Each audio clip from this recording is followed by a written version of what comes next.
IB, ATS. हमारे उत्तर प्रदेश का हाल तो बहुत ही बुरा चल रहा है। थोड़ा सा आपने कुछ भी कह दिया, कुछ भी, तो पहले तो आप अंदर जाओ। अब ये कहते रहो कि हमने नहीं किया।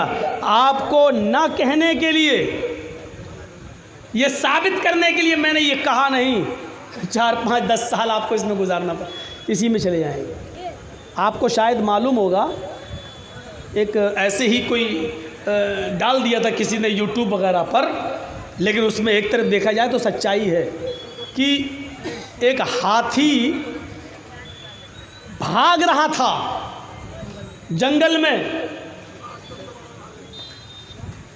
तो भैंस ने उससे पूछा कि तुम कहाँ भाग रहे हो, कहाँ भाग रहे हो? तो हाथी ने कहा है कि मैं इसलिए भाग रहा हूं जंगल में कि अभी अभी ऐलान हुआ है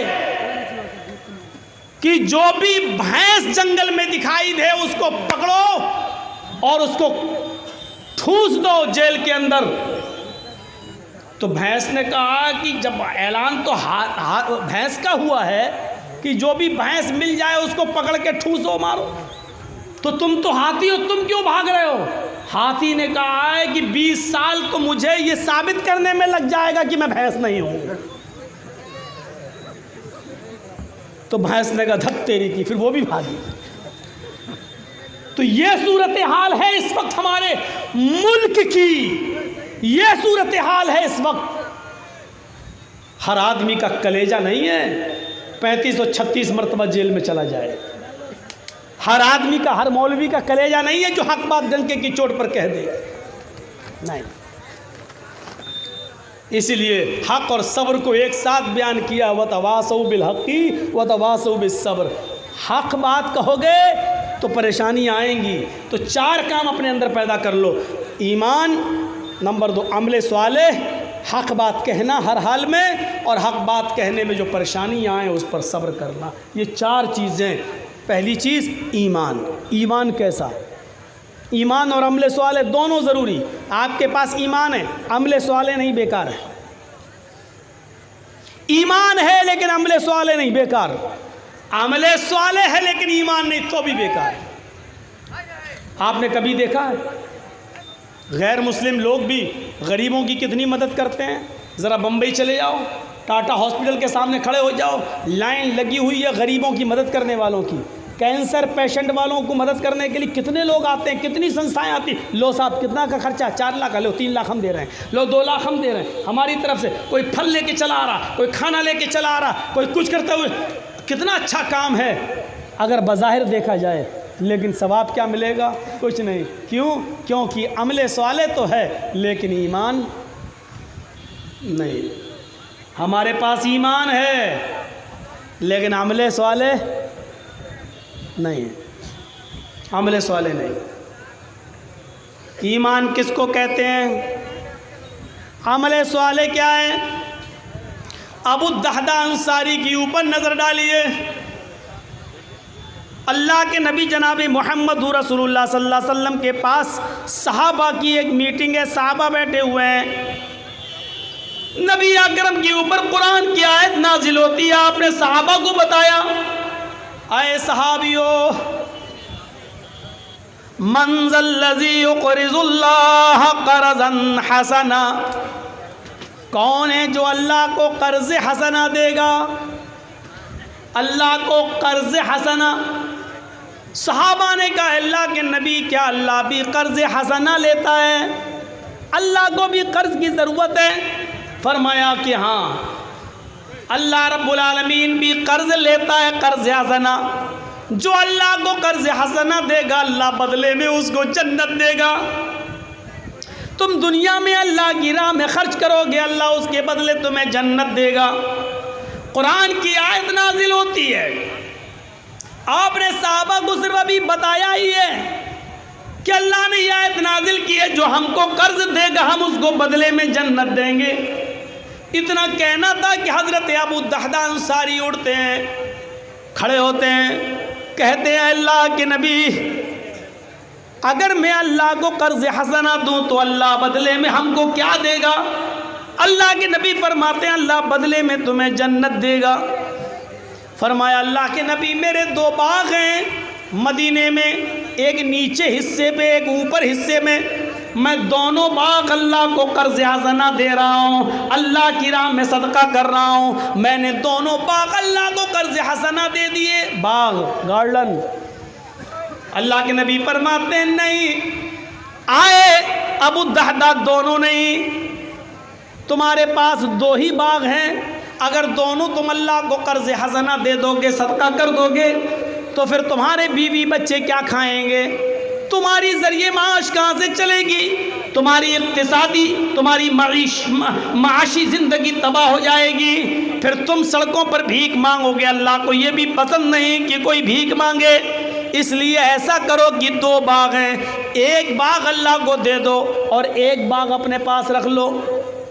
कहने लगे ठीक है, फिर मैं उस बाग को दे देता हूँ जिसमें खजूरों के 600 पेड़ 600 दरख्त लगे हुए हैं। कहा ठीक है। अल्लाह के नबी सल्लल्लाहु अलैहि वसल्लम के सामने कहा कि मैंने वो बाग अल्लाह को कर्ज हसना दे दिया है, अब मैं घर जा रहा हूँ। वहीं से उड़ते हैं और घर की तरफ चल देते हैं। घर पहुँचते हैं तो क्या देखते हैं, घर में लॉक लगा हुआ है, ताला। पड़ोसी से पूछा कि मेरी बीवी बच्चे कहाँ हैं? जवाब दिया कि आपकी बीवी और आपके बच्चे भूखे थे, आपका इंतज़ार कर रहे थे, आप नहीं आए तो आपकी बीवी आपके बच्चों को लेकर आपके बाग में चली गई, जहाँ खजूरों के दरख्त लगे हुए हैं वहाँ खजूर तोड़ेगी और आपके बच्चों को खिलाएगी। अब दादा वहीं से दौड़ लगाते हैं, तेजी के साथ भागते हैं और उस खजूर के बाग के बाहर खड़े हो जाते हैं और दरवाजे से झांक कर देखते हैं कि मेरी बीवी कहाँ है। अंदर नहीं जाते। क्यों? क्योंकि अब ये बाग मेरा नहीं है। जब मेरा नहीं है तो मैं अंदर क्यों जाऊं? ये बाग जब मैंने अल्लाह को कर्ज हसना दे दिया है, सदका कर दिया है, तो अब मेरा क्या हक है? यहाँ मस्जिद और मदरसे को 100 रुपये देने में हमारी चमड़ी पिघलती है, नहीं दे सकते हैं। एक बाग पूरा कर्ज हसना। झांक कर देखते हैं बीवी अपने दुपट्टे में, अपनी ओढ़नी में खजूर रखे हुए है और एक एक करके खजूर अपने बच्चों को खिलाती जा रही है। 2-4 खजूरें अपने बच्चों के पॉकेट में डाल देती है, लो बेटा खाओ। बाहर से आवाज देते, ओ मेरी बीवी, बच्चों को लेकर बाहर निकलो। बीवी कहती है बच्चे भूखे, थोड़ा सा खजूर खा लेने दो। बाहर से आवाज देते अबू दहदा, बीवी समझती क्यों नहीं हो? इन बच्चों को जल्दी से निकालो, बाग से बाहर आओ, बाग से बाहर आओ, ये बाग हमारा नहीं है। बीवी कहती है बाग हमारा नहीं है। खजूरों को देखती है, 600 पेड़ देखती है खजूरों को, कहती है सारे खजूर पक चुके हैं, अब ये कटने का नंबर है, बाजार में ये खजूर बिकेंगे, हमारे घर की तंगी मिटेगी, अच्छे दिन आएंगे। और आप कह रहे हैं ये बाग हमारा नहीं है। मेरी बीवी बहस बाद में करना, तुम पहले बच्चों को लेकर बाहर निकलो। बीवी दोनों बच्चों को लेकर बाहर आती है। बीवी के दुपट्टे में, उसकी ओढ़नी में जितने खजूर थे अबू दहदा ने वो सारे खजूर निकाले और उसी बाग के अंदर डाल दिए। अबू दहदा ने अपने बच्चों की जेब देखी, उनके जेब में जितने खजूर थे सारे खजूर निकाले और वो सारे खजूर उसी बाग में डाल दिए। फिर कहा बेटा मुंह खोलो ज़रा। जो बच्चे खजूर खा रहे थे उनके मुंह खुलवाए। जितनी भी खजूर मुंह में रखी हुई थी, चबी हुई थी, वो खजूर भी अपने बच्चे के मुंह से निकाली और वो खजूर भी, चबी हुई खजूर भी बाग के अंदर डाल दी। और कहा अल्लाह मुझे आने में थोड़ी देर हो गई, वरना मेरी बीवी और मेरे बच्चे इतने खजूर भी नहीं खा पाते। आय अल्लाह, ये बाग मैंने तेरी राह में सदका कर दिया है, कर्ज हसना दे दिया है। आय अल्लाह, तेरे नबी का फरमान है, जो अल्लाह को कर्ज हसना देगा अल्लाह बदले में जन्नत देगा। आय अल्लाह, मैंने अपना वादा पूरा किया, तू अपना वादा पूरा कर। आय अल्लाह, मैंने अपना वादा पूरा किया, तू भी अपना वादा पूरा कर।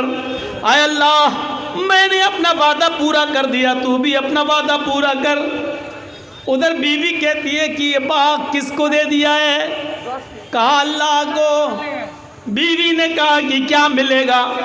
फरमाया, आए मेरी बीवी, जनाब मोहम्मद रसूलुल्लाह ने फरमाया, अल्लाह को कर्ज हसना दोगे तो अल्लाह बदले में जन्नत देगा। मैंने ये बाग अल्लाह को दे दिया है।